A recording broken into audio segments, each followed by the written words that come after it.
Welcome back to Ravi Suji blogs channel. ఈ రోజు మనం ఎక్సైటింగ్ వీడియోతో మీ ముందుకైతే వచ్చేస్తున్నాను. ఈ రోజు మనం ఒకటి కాదు రెండు కాదు ఏకంగా 3 యూనిక్ టెంపుల్స్ అయితే దర్శించుకోబోతున్నాం. ఒకటి వచ్చి సూర్యనారాయణ స్వామి టెంపుల్ అయితే, ఇంకొకటి కూర్మనాథ స్వామి టెంపుల్, మూడోది అయితే యూనిక్ శివలింగం టెంపుల్. ఇలాంటి rare and unique temples okay place లో ఉన్నదంటే మీరు నమ్ముతారా? అది ఎక్కడో కాదండి, మన శ్రీకాకుళంలోనే ఉన్నాయి. ఈ 3 టెంపుల్స్ ని ఎక్స్ప్లోర్ చేస్తూ ఎన్నెన్నో విషయాలు అయితే తెలుసుకుందాం.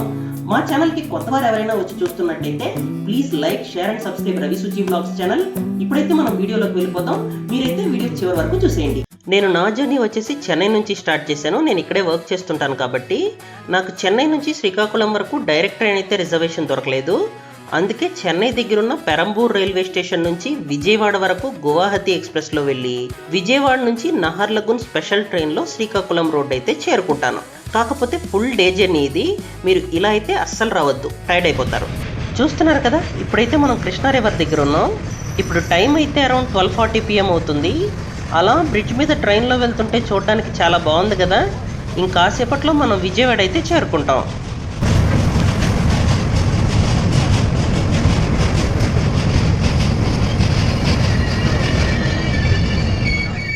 శ్రీకాకుళంకి క్లోజెస్ట్ రైల్వే స్టేషన్ వచ్చేసి శ్రీకాకుళం రోడ్. ఈ ప్లేస్ని ఆమ్దల వలస అని కూడా పిలుస్తారు. ఇక్కడ నుంచి Srikakulam RTC bus stand around 15 kilometres దూరంలో అయితే ఉంటుంది.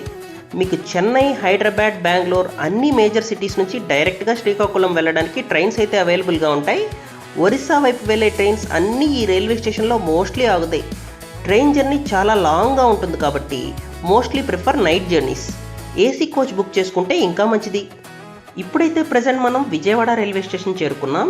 ఇక్కడే లంచ్ అయితే కంప్లీట్ చేసుకొని ఆఫ్టర్నూన్ 2:35 PMకి నహర్లగున్ స్పెషల్ ట్రైన్ కోసం వెయిట్ చేశాను. బట్ ఈ సమ్మర్ టైంలో ట్రైన్స్ అన్నీ డిలే ఉండేసరికి నా కనెక్టింగ్ ట్రైన్ 2:35 PMకి రావాల్సిన ట్రైన్ 5:30 PMకి విజయవాడకు వచ్చింది. Almost 3 hours delay. అందుకే డైరెక్ట్ ట్రైన్ బుక్ చేసుకోవడం మంచిది. నేను లాస్ట్ మినిట్లో ప్లాన్ చేసుకోవడం వల్ల చాలా కష్టమైపోయింది. అండ్ అగైన్ ట్రైన్ విజయనగరం దగ్గర 1 hour ఆపేశాడు. సో నేను నైట్ శ్రీకాకుళం 11:53 PMకి వెళ్లాల్సింది ఆల్మోస్ట్ మార్నింగ్ 3:45 AMకి చేరుకున్నాను. ఆల్మోస్ట్ 4 hours లేట్ అయిపోయింది. ఇలా శ్రీకాకుళంకి వెళ్ళేసరికి లేట్ అవుతుందేమో అని ముందే ఊహించాను. డే జర్నీ కదా, అందుకే డౌట్ వచ్చింది. ఎందుకైనా మంచిదని రైల్వే స్టేషన్లో రిటైరింగ్ రూమ్స్ అయితే బుక్ చేసుకున్నాను. ఆ టైంలో బయటకు వచ్చి హోటల్స్ వెతకడం కష్టం కదా. ఈ రిటైరింగ్ రూమ్స్ మీరు IRCTC వెబ్సైట్లో కానీ లేదా IRCTC మొబైల్ యాప్లో బుక్ చేసుకోవచ్చు. మీ టికెట్ PNR నెంబర్ ఇచ్చి ఎన్ని గంటలు స్టే చేస్తారో టైం ఇవ్వాల్సి ఉంటుంది. నేను midnight 12 నుంచి మార్నింగ్ 9 AM వరకు ఆల్మోస్ట్ 9 hours స్టే అయితే బుక్ చేశాను. నాకు 1000 rupees అయితే పడింది. మీరు ఆన్లైన్లోనే ఈ రిటైరింగ్ రూమ్ బుక్ చేసుకుంటే ఒక రిసిప్ట్ అయితే ఉంటుంది, లేదా మెయిల్ కూడా వస్తుంది. అది డౌన్లోడ్ చేసుకొని సేవ్ చేసుకోండి. రిసిప్ట్ అయితే ఇలా ఉంటుంది. మీరు మీ రిటైరింగ్ రూమ్స్ లోపలికి ఎంటర్ అవ్వగానే ఇలా సోఫాస్ అయితే ఉంటాయి డార్మిటరీ లాగా. అండ్ లెఫ్ట్లో 2 double rooms అయితే ఉంటాయి. అండ్ ఈ రూమ్లో ఒక డబుల్ బెడ్ అండ్ ఒక ఫ్యాన్ అయితే ఉంటుంది. ఒక చిన్న టేబుల్ కూడా ఇస్తారు. వాష్రూమ్స్ మాత్రం కామన్ వాష్రూమ్స్. మీకు లాక్ అండ్ కీ కూడా ఇస్తారు. మీరు ఎటైనా వెళ్తే పర్సనల్గా మీరు మీ రూమ్ లాక్ చేసుకొని బయటికి వెళ్ళొచ్చు. ఇంకా ట్రైన్ డిలే వల్ల బాగా టైర్డ్ అయిపోయేసరికి మంచి స్లీప్ అయితే వేసేసాను. స్టే అయితే మార్నింగ్ ఎక్స్టెండ్ చేసుకొని రిలాక్స్గా ఫ్రెష్ అప్ అయ్యి ఆఫ్టర్నూన్ లంచ్ కూడా దగ్గరలోనే కంప్లీట్ చేసుకున్న తర్వాత ఆటో బుక్ చేసుకొని శ్రీ ముఖలింగేశ్వర టెంపుల్కి అయితే ఇప్పుడు వెళ్తున్నాం. అలా మాటల్లోనే మనం డెస్టినేషన్ రీచ్ అయిపోయాం. ఇదిగో ఇదే శ్రీ ముఖలింగేశ్వర స్వామి వారి దేవస్థానం. మరి ఇప్పుడైతే లేట్ చేయకుండా టెంపుల్ లోపలికి వెళ్ళిపోదాం. ఎంట్రన్స్లో మీరు ధ్వజస్తంభం చూస్తారనమాట. అలాగే అక్కడి నుంచి లోపలికి వెళ్ళగానే నందీశ్వరుడిని కూడా చూస్తారు. అలా మీరు నందీశ్వరుడి నుండి ముందుకు వెళ్ళగానే గర్భగుడిలో మధుకేశ్వర స్వామిని దర్శించుకుంటారు. పదండి, ఇప్పుడైతే మనం ఈ టెంపుల్ గురించి చాలా విషయాలు మాట్లాడుకుందాం. శ్రీముఖలింగం టెంపుల్. ఈ టెంపుల్ శ్రీకాకుళం నుండి 48 kilometers దూరంలో ఉంటుంది. వంశాధార రివర్ ఒడ్డున ఉన్న కొన్ని వేల సంవత్సరాల హిస్టరీ ఉన్న ఈ టెంపుల్ ఒకప్పుడు ఈస్టర్న్ గంగా రూలర్స్కి రాజధాని కూడా. ఈ టెంపుల్ 9th centuryలో తూర్పు గంగ రాజులు నిర్మించారు. ఈ టెంపుల్ కళింగా స్టైల్ ఆర్కిటెక్చర్లో నిర్మించారు. ఆ తర్వాత వచ్చిన రాజులు కూడా ఈ టెంపుల్ని బాగా డెవలప్ చేశారట. ప్రధాన గర్భగుడి చుట్టూ అనేక శివలింగాలు ఉన్నాయి. ఈ టెంపుల్ ట్రెడిషన్స్ ప్రకారం ఈ లింగాలు అష్టదిక్పాలకులతో అనుబంధం కలిగిన పవిత్ర లింగాలుగా భావిస్తారు. ఇక్కడ మీరు ఇంద్ర ప్రతిష్టలింగం, అగ్ని ప్రతిష్టలింగం, యమ ప్రతిష్టలింగం, నైరుతి ప్రతిష్టలింగం, వరుణ ప్రతిష్టలింగం, వాయు ప్రతిష్టలింగం, కుబేర ప్రతిష్టలింగం, ఈశాన ప్రతిష్టలింగం వంటి దిక్పాలకులకు సంబంధించిన శివలింగాలు దర్శించవచ్చు. ఈ టెంపుల్లో ఆ పరమశివుడికి మధుకేశ్వరుడు అనే పేరు ఎలా వచ్చిందో తెలుసా? ఇక్కడ స్థల పురాణాల ప్రకారం దేవలోకంకి చెందిన గంధర్వుల నాయకుడు చిత్రసేనుడు వామదేవ మహర్షి శాపం వల్ల భూమిపైన గిరిజనుడుగా అంటే ట్రైబల్గా జన్మించాడట. అతనికి 2 భార్యలు, చిత్ర మరియు చిత్రకళ. చిత్రసేనుడు ఇద్దరికీ చెరో మధుక వృక్షం అంటే ఇపాట్రి ఇచ్చి వాటి పూలతో జీవనం సాగించమని చెప్పాడట. కానీ చిత్రకళ మాత్రం ఈ మధుక వృక్షాన్నే పరమశివుడిగా భావించి ఎవ్రీడే భక్తితో పూజించేదట. ఆమె భక్తికి ప్రసన్నమైన శివుడు ఆ చెట్టు పూలను బంగారు పూలుగా మార్చాడని స్థల పురాణం చెబుతోంది. దీంతో చిత్రకళ ధనవంతురాలైంది. ఇది చూసిన చిత్రకు అసూయ కలిగి ఇద్దరి మధ్యలో తరచూ గొడవలు జరిగేవట.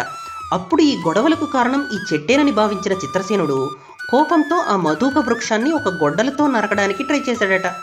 కానీ గొడ్డలి చెట్టును తాకిన క్షణంలో అక్కడి నుంచి ఒక డివైన్ లైట్ అయితే కనబడిందట. ఆ మధుక వృక్షం నుంచి పరమశివుడు ప్రత్యక్షమై గంధర్వులకు వామదేవ మహర్షి శాప విమోచనం కలిగించాడు. మధుక వృక్షం నుంచి వెలసిన స్వామి కావడంతో ఈ క్షేత్రంలో శ్రీ మధుకేశ్వర స్వామిగా ఇక్కడి భక్తులు ఆరాధిస్తారు. ఇక్కడ మీరు మధుకేశ్వర స్వామి మరియు అనేక లింగాలతో పాటు మరెన్నో దేవుళ్ళని దర్శించుకోవచ్చు. ఇక్కడే మీరు డుండి గణపతుల దర్శనంతో పాటు సాక్షి గణపతి దర్శనం కూడా చేసుకుంటారు. ఇక్కడ శ్రీ కుమారస్వామి వారికి కూడా ఒక ప్రత్యేక సన్నిధి ఉంటుంది. ఇక్కడ వారాహి అమ్మవారు కూడా దర్శనమిస్తారు. శక్తి స్వరూపిణిగా పూజించే ఈ అమ్మవారిని దర్శించుకోవడానికి చాలామంది భక్తులు వస్తుంటారు.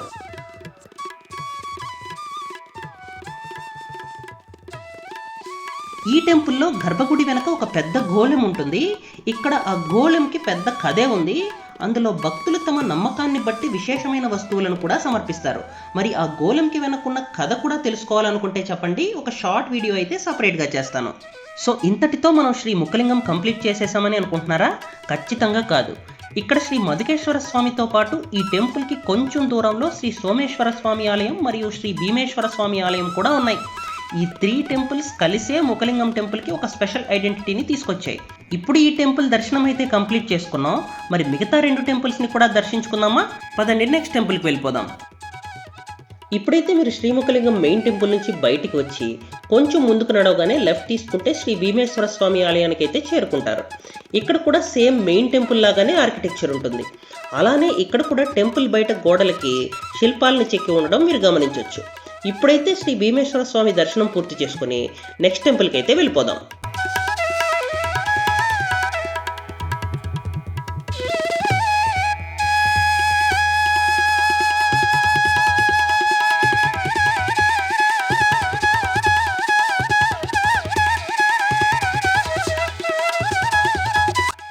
ఇప్పుడైతే మనం శ్రీముఖలింగంలో 3rd టెంపుల్ శ్రీ సోమేశ్వర స్వామి ఆలయానికి అయితే వచ్చేసాం.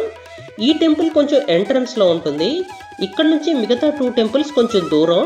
శ్రీముఖలింగం బస్ స్టాండ్ కూడా ఈ టెంపుల్కి కొంచెం దూరం. మెయిన్ టెంపుల్ పక్కనే శ్రీముఖలింగం బస్ స్టాండ్ కూడా మీరు చూడొచ్చు. సో ఇప్పుడు చూస్తున్నారు కదా, ఈ టెంపుల్ అయితే ఏదో గార్డెన్కి మధ్యలో ఉన్నట్టుంటుంది. ఇక్కడ కూడా మీరు గుడి ముందు నందీశ్వరుడిని చూస్తారు. అలాగే లోపలికి వెళ్ళగానే మీరు సోమేశ్వర స్వామిని కూడా దర్శించుకోవచ్చు. చూస్తున్నారు కదా ఎంత ఏన్షియంట్ టెంపుల్స్ ఇవి. అసలు ఇక్కడ గోడలకు కూడా శిల్పాలను ఎంత బాగా చెక్కారో మీరు గమనించవచ్చు. మరి అదండి సంగతి. ఇంతటితో మనం శ్రీముఖలింగం టెంపుల్స్ దర్శనం అయితే సక్సెస్ఫుల్గా పూర్తి చేసుకోవడం జరిగింది. ఇక్కడితో డే 1 అయితే మనం కంప్లీట్ చేసుకున్నాం. ఇంకా డే 2లో మార్నింగ్ 9 కంతా ఫ్రెష్ అప్ అయిపోయి ముందు డైరెక్ట్గా సూర్యనారాయణ స్వామి టెంపుల్కి అయితే వచ్చేసాను. ఇదే టెంపుల్ ఎంట్రన్స్. ఈ ఎంట్రన్స్ నుంచి కొంచెం లోపలికైతే నడవాల్సి ఉంటుంది. ఈ టెంపుల్ అయితే మీరు Srikakulam RTC complex bus stand నుంచి 2 కిలోమీటర్స్ లోపలే ఉంటుంది. బస్ ఆర్ ఆటో తీసుకొని టెంపుల్కి అయితే చేరుకోండి. లోపలికి రాగానే టెంపుల్కి దగ్గరగా 300 రూపీస్ దర్శన లైన్ అయితే స్టార్ట్ అవుతుంది. రైట్ తీసుకుంటే డైరెక్ట్గా లోపలికి వెళ్ళాక 300 రూపీస్ టికెట్ అయితే తీసుకోవచ్చు. ఇన్ కేస్ మీరు ఫ్రీ దర్శన్ ఆర్ 100 రూపీస్ దర్శన లైన్లో వెళ్ళాలనుకుంటే టెంపుల్ ఎదురుగా కొంచెం దూరం నడవాల్సి ఉంటుంది. పార్కింగ్ ఏరియా దాటుకుంటూ ముందుకు వెళ్ళాక మీరు చూస్తున్నారు కదా, అక్కడ స్టేర్స్ ఉన్నాయి. అలాగే లైన్ మొత్తం గ్రీన్ టెంట్ వేసి ఉంటారు. అలా ఫాలో చేస్తూ వెళ్తూ ఉంటే ముందుగా మీరు 100 రూపీస్ దర్శన లైన్ అయితే చూస్తారు. ఇంకా ఈ లైన్ ఫాలో అవుతూ వెళ్తే లాస్ట్లో మీకు ఫ్రీ దర్శన్ లైన్ అయితే వస్తుంది. ఆ లైన్ కూడా మీకు చూపిస్తాను. ఎస్పెషల్లీ ఇక్కడ సండేస్ అయితే ఫుల్ క్రౌడెడ్గా ఉంటుంది. అది నేను వెళ్ళిన రోజైతే ఏదో మంచి ముహూర్తం ఉందంట. అందుకే టెంపుల్లో అయితే క్రౌడ్ చాలా ఎక్కువ ఉంది. వీకెండ్స్లో కానీ విజిట్ చేయాలనుకుంటే కొంచెం ఎర్లీగా అయితే వెళ్తే మంచిది. ఇప్పుడైతే మనం ఆల్రెడీ నడుచుకుంటూ లాస్ట్ వరకు అయితే వచ్చేసాం. ఇక్కడ నుంచే మీకు ఫ్రీ దర్శన్ లైన్ అయితే స్టార్ట్ అవుతుంది. ఇప్పుడైతే మనం ఈ టెంపుల్ గురించి కొన్ని విషయాలు తెలుసుకుందాం. ఆంధ్రప్రదేశ్లోని శ్రీకాకుళంలో ఉండే ఈ అరసవెల్లి సూర్యనారాయణ స్వామి టెంపుల్ ఎంతో sacred temple. Konark sun temple తర్వాత తూర్పు తీరంలో ఇంత ఫేమస్ టెంపుల్ అంటే ఈ అరసవెల్లి సూర్యనారాయణ స్వామి టెంపులే. కంటి సమస్యలు మరియు చర్మ వ్యాధి సమస్యలు ఉన్నవారు ఈ టెంపుల్కి వచ్చి భక్తితో ప్రార్థిస్తే హెల్త్ బెటర్ అవుతుందని చాలామంది నమ్ముతారు.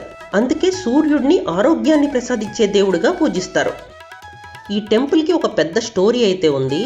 ద్వాపర యుగంలో శ్రీకృష్ణుడి అన్నయ్య అయిన బలరాముడు నాగావళి నదిని తన నాగలితో ఈ ప్రాంతానికి తీసుకొచ్చాడని చెప్తుంటారు. ఈ నది ఒడ్డున ఉమారుద్ర కోటేశ్వర స్వామి వారిని ప్రతిష్ఠించాడట. ఆ ప్రతిష్ఠ కార్యక్రమానికి దేవతలందరూ వచ్చి శివుడిని దర్శించుకున్నారు. కానీ దేవేంద్రుడు మాత్రం ఆలస్యంగా వచ్చారట. అప్పటికే నైట్ అవ్వడంతో నందీశ్వరుడు లోపలికి వెళ్ళనివ్వకుండా అడ్డుకున్నాడట. అయినా దేవేంద్రుడు వినకుండా లోపలికి వెళ్ళాలని పట్టుబట్టాడు. దాంతో కోపం వచ్చిన నందీశ్వరుడు దేవేంద్రుడిని బలంగా తన్నారట. ఆ దెబ్బకి దేవేంద్రుడు చాలా దూరం తూర్పు వైపుకు వెళ్ళి పడిపోయి స్పృహ కోల్పోయారు. ఆ సమయంలో దేవేంద్రుడు సూర్యభగవానుడిని మనస్ఫూర్తిగా ప్రార్థించారట. ఆయన ప్రార్థనకు కరుణించిన సూర్యుడు తన కిరణాలతో దేవేంద్రుడి శరీరాన్ని తాకగా అతని నొప్పి తగ్గిపోయి మళ్ళీ శక్తి వచ్చిందట. అలా సూర్యభగవానుడి మహిమ చూసిన దేవేంద్రుడు ఎంతో సంతోషించి, నేను ఈ ప్రాంతంలోనే ఉండి నిన్ను ఎప్పటికీ పూజించాలి అనుకుంటున్నాను అని సూర్యదేవుణ్ణి ప్రార్థించాడని పురాణం చెబుతోంది. అదండి సంగతి. నేనైతే 300 దర్శనంలో వెళ్ళిన ఆ రోజు క్రౌడ్ ఉండడంతో నాకైతే దర్శనం చేసుకోవడానికి 1 hour అయితే పట్టింది. మీరు నెక్స్ట్ టైం శ్రీకాకుళం వెళ్తే ఈ టెంపుల్ అయితే అస్సలు మిస్ అవ్వద్దు. ఇప్పుడైతే నెక్స్ట్ మనం ఇంకో ఫేమస్ అండ్ యూనిక్ టెంపుల్ దగ్గరికి అయితే వచ్చేసాం. ఇదే శ్రీకూర్మం టెంపుల్ ఎంట్రన్స్. పదండి ఇప్పుడైతే లోపలికి వెళ్ళిపోదాం. ఈ శ్రీకూర్మం టెంపుల్ శ్రీకాకుళం టౌన్ నుంచి 15 కిలోమీటర్స్ దూరంలో అయితే ఉంటుంది. ఈ టెంపుల్లో శ్రీ మహావిష్ణువు కూర్మ అవతారంలో దర్శనమిస్తారు. ఇక్కడ స్వామివారిని కూర్మనాథ స్వామి, అమ్మవారిని కూర్మనాయికిగా పూజిస్తారు. ఇంకా ఈ గుడి గురించి చెప్పాలంటే ఇది చాలా వందల ఏళ్ల క్రితం నాటిది. నార్మల్గా ఏ విష్ణువు గుడికైనా ఒకే ధ్వజస్తంభం ఉంటుంది, కానీ ఇక్కడ మాత్రం 2 ధ్వజస్తంభాలు అయితే చూస్తారు. ఇప్పుడైతే ఎంట్రన్స్లో ఒక ధ్వజస్తంభం అయితే చూస్తున్నారు. గుడి లోపల ఇంకొకటి ఉంటుంది, తర్వాత చూపిస్తాను. ఇప్పుడైతే ఇక్కడ ధ్వజస్తంభం దగ్గరే మీరు రైట్ సైడ్ బోర్డులో అభిషేకం, కళ్యాణం ఇంకా చాలా ఆర్జిత సేవ డీటెయిల్స్ అయితే చూడొచ్చు. అలాగే ఇక్కడ నుంచి ఆపోజిట్లో మీరు పుష్కరిణి కూడా చూస్తారు. ఈ పుష్కరిణికి ఒక ఇంట్రెస్టింగ్ స్టోరీయే ఉంది. మనం స్థల పురాణం గురించి మాట్లాడుకున్నప్పుడు ఈ పుష్కరిణి గురించి కూడా తెలుసుకుందాం. ఇదిగోండి, ఇప్పుడు స్క్రీన్ పైన చూస్తున్నారు కదా, ఇదే సర్వదర్శన్ ఎంట్రన్స్. ఇక్కడ నుంచే మీరు లోపలికి వెళ్లాల్సి ఉంటుంది. ఇక్కడ పద్మపురాణం ప్రకారం బ్రహ్మదేవుడు స్వయంగా వచ్చి ఈ విగ్రహానికి గోపాల యంత్రంతో ప్రతిష్ఠ నిర్వహించారు. ద్వాపర యుగంలో బలరాముడు ఈ టెంపుల్కి వచ్చినప్పుడు ఆలయ క్షేత్రపాలకుడైన భైరవుడు ఆయనను లోపలకు అనుమతించలేదట. కోపంతో బలరాముడు భైరవుడిని ఆలయం వెలుపలకు విసిరేశారట. ఈ విషయం తెలుసుకున్న కూర్మనాథ స్వామి బలరాముడికి టెంపుల్లోకి ప్రవేశానికి అనుమతిచ్చారు. అయినప్పటికీ బలరాముడు ఒక శాపం ఇచ్చాడని కథనం. అదేంటంటే శ్రీ మహావిష్ణువు కూర్మావతారంలో ప్రధానంగా పూజలు అందుకునే ఆలయం ఒక్క శ్రీకూర్మమే కావాలని శాపం ఇచ్చారట. ఇంకో విషయం ఏంటంటే మహావిష్ణువు కోరికతో ఆంజనేయ స్వామి ఈ టెంపుల్కి కాపలాదారుడిగా ఉండేందుకు ఒప్పుకున్నారని చెప్తుంటారు. ఈ టెంపుల్లో ఇంకో ఆసక్తికరమైన విషయం కాశీద్వారం. ఇది ఒక పాత అండర్ గ్రౌండ్ సొరంగ మార్గం. ఈ సొరంగ మార్గం నేరుగా కాశీకి వెళ్తుందట. కాకపోతే ఇప్పుడు లోపల చీకటిగా ఉండటం వల్ల, అలాగే పాములు లాంటివి ఉంటాయనే భయంతో ఈ ద్వారాన్ని పూర్తిగా లాక్ చేసేశారట. ఇక్కడ స్థల పురాణాల ప్రకారం ఒకప్పుడు ఈ ప్రాంతాన్ని శ్వేతగిరి అని పిలిచేవారట. అప్పట్లో శ్వేత చక్రవర్తి అనే రాజు ఇక్కడ పాలించేవాడు. ఆయన భార్య విష్ణుప్రియకి మహావిష్ణువు అంటే చాలా భక్తి. ఒకరోజు విష్ణుప్రియ ఏకాదశి వ్రతం చేస్తుంది. అదే సమయంలో రాజు ఆమె దగ్గరికి వచ్చారట. కానీ వ్రతంలో ఉండడంలో విష్ణుప్రియ అంగీకరించలేదు. రాజు మాత్రం పట్టుదలగా ఉండడంతో ఆమె శ్రీ మహావిష్ణువును ప్రార్థించింది. వెంటనే మహావిష్ణువు ఒక నీటి ప్రవాహాన్ని సృష్టించి ఇద్దరినీ వేరు చేశారట. అప్పుడు రాజు ప్రవాహంలో కొట్టుకుపోగా విష్ణుప్రియ కూడా ఆయన వెంట శ్వేతగిరికి చేరుకుంది. అక్కడ నారద మహర్షి రాజుకు కూర్మనారాయణ మంత్రాన్ని ఉపదేశించి అదే మంత్రంతో తపస్సు చేయమని చెప్పారు. కొన్ని రోజులు తపస్సు తర్వాత శ్రీ మహావిష్ణువు కూర్మావతారంలో ప్రత్యక్షమయ్యారట. కానీ అప్పటికే రాజు ఆరోగ్యం చాలా క్షీణించింది. అప్పుడు మహావిష్ణువు తన సుదర్శన చక్రంతో ఒక పవిత్రమైన సరస్సుని సృష్టించారు. రాజు అందులో స్నానం చేయగానే ఆరోగ్యం పూర్తిగా తిరిగి వచ్చింది. ఆ సరస్సునే ఈరోజు శ్వేత పుష్కరిణిగా పిలుస్తారు. దాని తరువాత రాజు కోరిక మేరకు అక్కడే శ్రీ కూర్మనాథ స్వామిగా వెలిశారని పురాణాలు చెబుతున్నాయి. మరి అదండి సంగతి. నాకైతే ఈ టెంపుల్లో దర్శనం పూర్తి చేసుకోవడానికి 1 అవర్ అయితే పట్టింది. వీకెండ్ అయితే ఫుల్ జనాలు ఉన్నారు. దర్శనం అయ్యాక బయటకైతే వచ్చి పక్కనే ఉన్న టోర్టాయిస్ పార్క్ కూడా విజిట్ చేయండి. నెక్స్ట్ టైం మీరు శ్రీకాకుళం వెళ్ళేటప్పుడు ఈ హిస్టారిక్ టెంపుల్ని దర్శించుకోవడం అస్సలు మిస్ అవ్వద్దు. ఇప్పుడైతే ఇంకా లాస్ట్లో ఇంకో అడిషనల్ టెంపుల్ హరిశ్చంద్రపురం అనే గ్రామంలో విజిట్ చేశాను. పని మీద ఆ ఊరు వెళ్ళినప్పుడు ఈ టెంపుల్ కూడా చాలా బాగా అనిపించింది. చిన్న టెంపుల్ అయినా చాలా బాగుంది. ఇదే శ్రీ శ్రీ శ్రీ పంచధామ క్షేత్రం. చూస్తున్నారు కదా, గుడి లోపలికి ఎంటర్ అవ్వగానే ఎంట్రన్స్లో విగ్రహాలు ఎంత బాగున్నాయో. అలాగే ఎంట్రన్స్లో మత్స్యావతారంలో ఉన్న మహావిష్ణువుని కూడా చూస్తారు. అలా అటువైపు మీరు ఆంజనేయుడిని కూడా దర్శించుకుంటారు. అటు నుంచి కొంచెం ముందుకు వెళ్ళగానే వనదుర్గ అమ్మవారిని కూడా దర్శించుకుంటారు. ఇంకో బ్యూటిఫుల్ విషయం ఏంటంటే ఇక్కడ ఎన్నో శివలింగాల్ని ఈ టెంపుల్లో ప్రతిష్ఠించారు. టెంపుల్ మొత్తం చూడడానికి ఎంతో బాగా అనిపించింది. ఇంకా మీరు ముందుకు వెళ్తే ఆ శ్రీ మహావిష్ణువు యొక్క దశావతారాలని దర్శించుకోవచ్చు. మత్స్యావతారం, కూర్మావతారం, నరసింహావతారం, వామనావతారం, పరశురామావతారం, శ్రీకృష్ణావతారం, రామావతారం, బలరామావతారం, కల్కి అవతారం.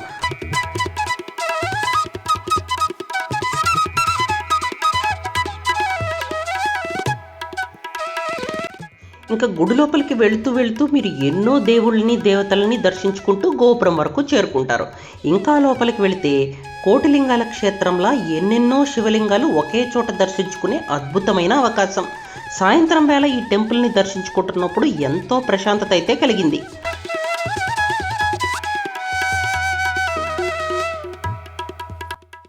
చూస్తున్నారు కదా, ఇప్పుడైతే నా ఫేవరెట్ ప్లేస్ దగ్గరికి అయితే వచ్చేసాను. ఇక్కడే మీరు చాలా శివలింగాలు అయితే చూడొచ్చు. ఇక్కడే నేను కొంత టైం అయితే స్పెండ్ చేశాను.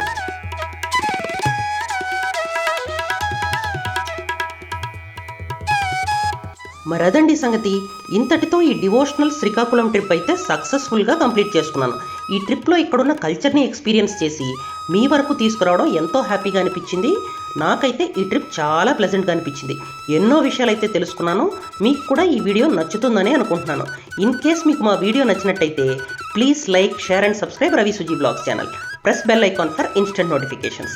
మీరు బెల్ నోటిఫికేషన్ ఆన్ చేయడం వల్ల మేము వీడియో పెట్టగానే మీకు నోటిఫికేషన్ అయితే వస్తుంది. ఇంకా చాలా స్పెషల్ అండ్ యూనిక్ ప్లేసెస్తో మీ ముందుకు వస్తూనే ఉంటాం. Until then, signing off. This is Ravi Kiran and you are watching Ravi Suji Vlogs channel. Thanks for watching and keep smiling. Bye bye.